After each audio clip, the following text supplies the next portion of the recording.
When you're lying in bed, unable to sleep, why not watch an episode of Wilderness Construction? Relieve stress and help you fall asleep. A true lifesaver for those who struggle with insomnia at night. Once you watch it, you will quickly drift into a deep phone with 70% battery left, and place your right foot over your left. A quick moment to help you relax before sleep. From last time, today, Nako Drop has decided to build a porch for his wooden cabin because every time the rain and snow blow straight into the house. First, he dug some holes at the entrance. Then he went into the forest to collect round logs. And with his previous building experience, this time Nako carbonized all the logs to prevent them from rotting. Next, he placed them into the holes he had dug. And just as he finished this task, night had already fallen. Nako decided to rest early today to save enough energy for tomorrow's work. The next day the weather was quite nice. Nako continued processing the round logs to carve out grooves that would help them interlock more securely with each other. He did the same on the other side. After getting smooth beams for the porch, he continued hammering in iron nails to secure them firmly. After finishing this step, Nako Drop used a plane to smooth several round logs. The porch also needed a rectangular frame to fit perfectly with the structure of the wooden cabin. Now the porch had basically taken shape. The next task was to gather round logs to build the roof. Soon, Nako had found plenty of logs, but before building, he still needed to remove all the knots on the trunks and then fasten them one by one onto the beams to create pillars.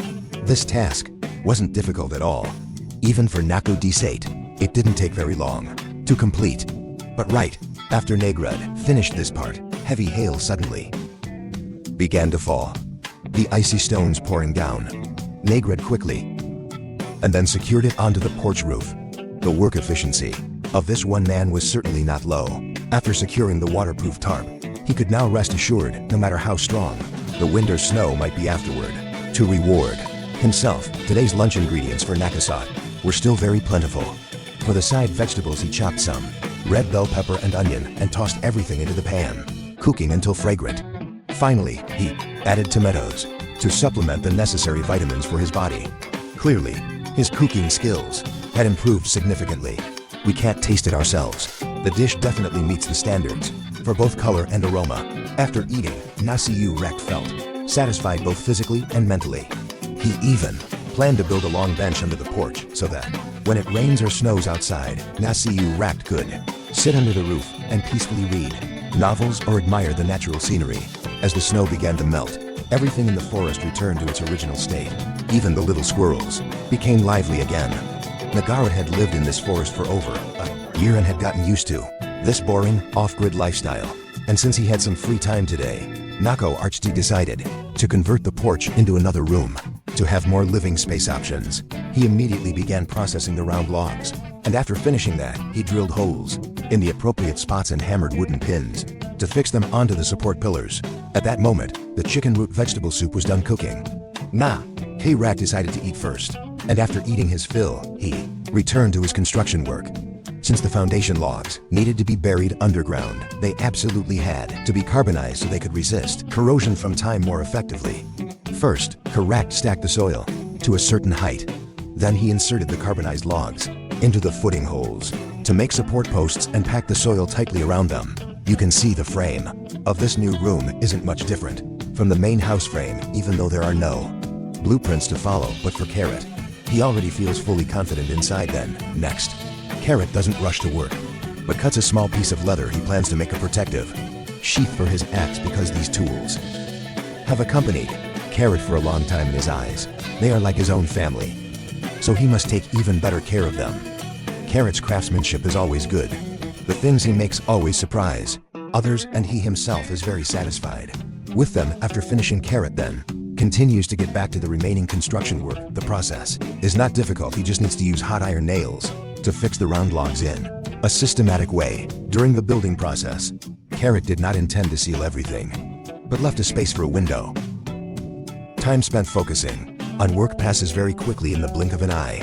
It was already noon, yet Carrot still didn't treat himself poorly. It must be said that living alone like this is truly peaceful. He can eat whatever food he likes without anyone restricting him. It's just that he doesn't know how his daily expenses are handled. After Eating his fill, Carrot shaved a few wooden sticks and nailed them onto the round logs. To make a classic-style window frame, you can see the size of the window is quite large. Later it will definitely ventilate and let in light very well. But the forest suddenly burst with strong winds, making the atmosphere strange. Immediately, Carrot fixed the sides around the window firmly, then took the mosquito net he had bought earlier, measured the required size and cut it.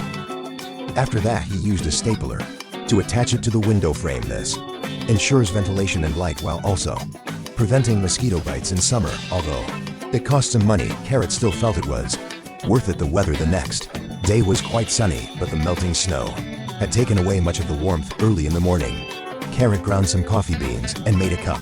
A coffee like this can help him stay awake throughout the whole morning. After that, Carrot continued finishing the remaining work from yesterday. Today, he needed to seal the front wall. He marked the wooden board, then cut off the excess and nailed it onto the frame. The size of each board must fit perfectly. Only then will the wooden house look nice when built. After fixing the boards, sealing the front, Carrot continued nearby and sawed many short wooden pieces to stack them and create the front wall of the shelter. This task was very simple. In no time, he finished building the wooden wall, and the first thing Carrot did afterward was cook some food to regain strength. He chopped some cilantro and herbs, mixed them with cream into a bowl, then spread it inside the mushrooms and placed them over the fire to grill. During this free moment, he used the wooden boards he bought to prepare a main door for the wooden house just by joining the boards together. It can be done. You can also see the door already has a space for a window. After fixing the front door frame, he continued attaching the mosquito net. You can see the front room was designed by Carrot to be open on all four sides. In summer, cool breeze will enter, and in the freezing winter, he can stay in the main room. Finally, Carrot fixed the mosquito net onto the door. Now he just needs to install the hinges, and the job is considered well done. Carrot also installed a handmade deer horn decoration on the door, giving the room a strong jungle style. When evening approached, Carrot sat inside the small house feeling safe. He used leather to make a box for iron nails so that later, when using them, he won't have to worry about getting his hand pierced by a nail.